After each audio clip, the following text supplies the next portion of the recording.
alas na kami. Hindi na namin natapos yung unang oras. Paglayaran. Kaya nagkagulo.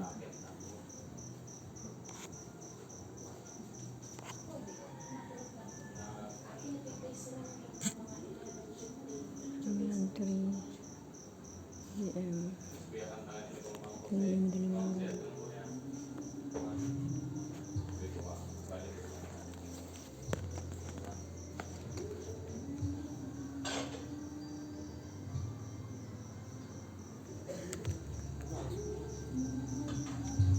Uwi na tayo, bebe.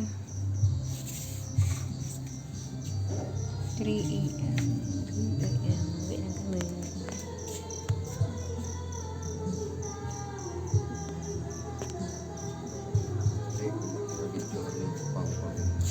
Karin? Mala naman kagana-gana din yung resorts mo. Nag-enjoy ka po ba sa resort? Nag-enjoy ka po ba? Putek na yan. Post mo yan sa social media yung resorts na to. Hindi ka po ba nag-enjoy? Enjoy mo. May nakulong na nga.